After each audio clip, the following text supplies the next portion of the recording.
What type of game are you guys expecting from Penn State tomorrow? They seem to be like a similar team, like to go fast, like to score a lot of points. Just what kind of game are you guys expecting? Yeah, I think they've put together a pretty good team this year. Have some returning players that are really good, and then they've added a couple additions that have helped them a lot. I think they have really good guard play, and they like to score in transition. I think they score in transition more than us, so that's going to be a big focus for us, is just defensive transition, keeping the guards in front of us, guarding the drive, guarding the three-point line. So I think it's going to be a really competitive and fun game, a great environment, so I think we're really excited. They all shoot, don't they? I mean, they're perimeter players, they're all gunners as well as drivers. Mm-hmm. So you really have to, going to play any zone? No. I think we'll try to switch up the defense a little bit. I mean, keep them on their toes, obviously. We like to do that a lot to a lot of teams, so I think just playing man, playing zone, making them just kind of switch up what they're doing is important. How much different are they this year than last? I mean, they have like 9 kids that started someplace else and transfer. They've still got McKenna, Marisa, and they've still got Chesky, but it's a pretty different kind of team, isn't it? Yeah, a little bit different. I think like some of their underclassmen have, like they had a starting freshman last year at point guard, now she's a sophomore, and just having those games, like she's not a freshman anymore, and having upperclassmen is really important. So I think the chemistry for their team has grown too. Gabbie, does Owusu remind you at all of Owusu when she was at Maryland? Well, I haven't played against her since she was at Maryland, so I'm not sure, but just from watching film, yeah, she's just as quick, and she can get downhill, and I think she's really improved her shot as well. So just kind of trying to keep her in front of me is going to be really important.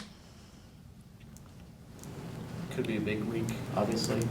How has the vibe been just as Caitlin gets closer to the record and everything, and then are you guys ready to be done with it, or just kind of how is everything, as you know, there's always, you know, additional elements, it seems like, to everything you guys do now?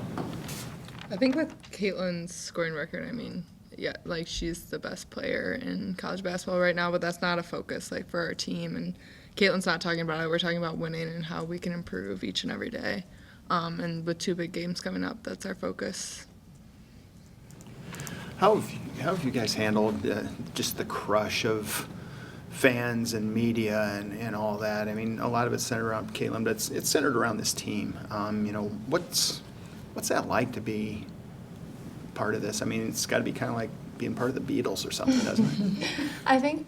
I mean, obviously it's really cool, just all the attention our program has gotten, and I think Caitlin handles it really well. I mean, she has so many media obligations, and you're in season, so just being a student athlete on top of all the media stuff she has to do, it's a lot of pressure, but I think she handles it really well, and she leans on us, she leans on the coaches, and so, I mean, it's awesome, but it can be a little stressful and tiring at times, but I think just our focus is winning the next game and improving as a team, and we kind of just always talk about focusing on our circle and not letting opinions of people on the outside wreck our chemistry or, get us unfocused. So, speaking of keeping that focus, you guys both had a really intense game against Maryland. 9 offensive rebounds in the fourth quarter is a stat that I don't think I've ever even heard before. 3 for you. So how do you process a game like that, even though you won, but it seemed like it would have been a pretty exhausting game? How do you keep that focus past a game like that, either of you? Yeah, I think just making sure that we do keep our focus for a full 40. I think we were up 18 or 20 at half, and we knew they were going to come back, and they weren't going to give up. But having those fourth quarter extra possessions were really important, and not taking any team lightly, no matter at what point of the game it is. I think it's also like playing until the final buzzer. Like, yes, they went on a run, we're up 18, but just I think the maturity and the chemistry of our team kind of helped us withstand that run and win that game. I mean, the O boards by Sydney and Hannah were huge and kind of sealed the game. So I think just kind of keeping that focus through the full 40 is really important in those big games. Against Ohio State, you guys had not necessarily an 18, it was a 12-point lead against Ohio State, and you guys lost that game. How important was it to withstand Maryland's comeback and come out victorious in that game and not let, you know, a repeat of Ohio State happen?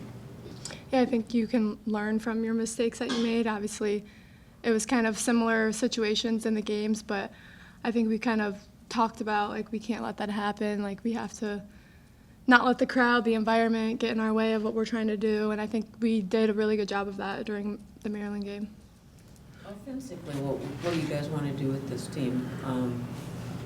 Just run with them? I mean, I think we want to share the ball, obviously, and we always talk about that. These games are just a game of runs, so each team's going to make their runs, and we really want to capitalize on each run that we have. But yeah.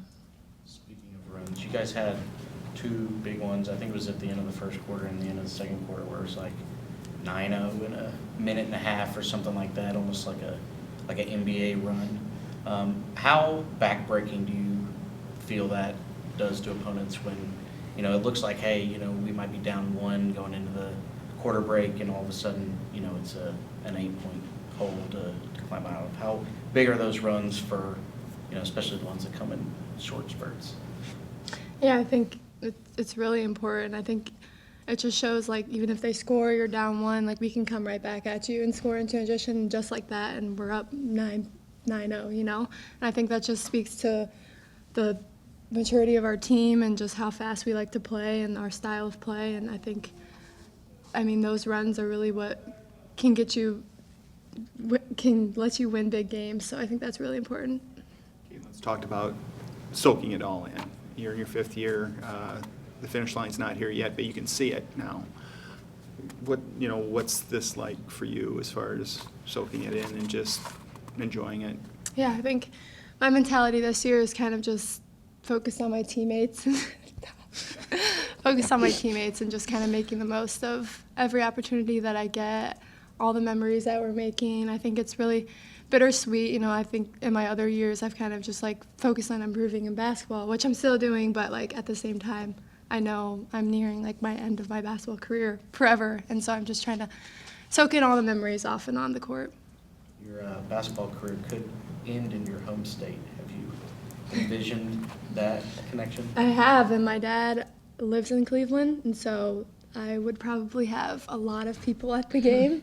So it'd just be nice to be surrounded by friends and family. I know you had, it sounded like a squad at Columbus. Yeah. I know the game didn't go the way you wanted, but how cool was that to have? It was awesome. I always loved going back to Ohio. I probably had 40 to 50 family / close friends there. So, I mean, just feeling the love and support in my home state was awesome. What are you going to do when all this is done? As far as after school's over, you going to try to play overseas? You going to get on with life? I'm probably going to get on with life. I've applied to get my master's of occupational therapy. I've gotten into 2 schools now, just waiting to hear from one more. So that's my plan for when this is all over. Sid, is it a little bit different for you to, actually have eligibility to come back? And as one of sort of the few rotation players that do, is it a different experience for you while all your team, not all, but so many of your teammates are, sort of heading toward their finish line? Yeah, I mean, I think we're really just like focusing on this year as it is, like being where our feet are, but in the grand scheme of things, like a lot of girls are graduating, my best friends, and I think that's the hardest part. Like outside of basketball, I've made so many great relationships and memories with them that I won't see them every day like I do now this year, but it will definitely be different next year for sure. I think with rotation players right now, it's like me and Hannah really, so it'll be different, but I'm excited, and that's a ways away. So. Did you have a lot of people at Northwestern? Yeah, I did. It's like 45 minutes from my hometown, so. You guys, you expect a lot of people at Northwestern because Chicago has a lot of Iowa fans. What do you guys think? I think it was Jada put it on Instagram. You guys came out of the hotel and it was just packed with Iowa fans. What was that like to see that so far away from here? Yeah, it's always packed. I mean, even at Maryland, we had so many people waiting for us as we came down the escalator. I mean, just the way Hawk fans travel is awesome, and the support that we get every single game, no matter where it is just crazy. I mean, Hawk fans know how to fill arenas, and so it's always fun playing home and away games.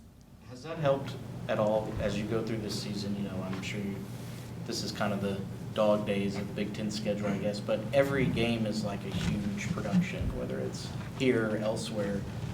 Has that helped with kind of treating every game like it is a huge game because, you know, for so many people it is, and everything that's going on around you? Yeah, I mean, I think we treat every game the same no matter what, whether it's sold out or not. But it is so cool to see how many fans travel to watch us play, and I think that's so big for our team. But other than that, just for women's sports, it's so cool to see the support and how many people watch and talk about women's sports now compared to the past. So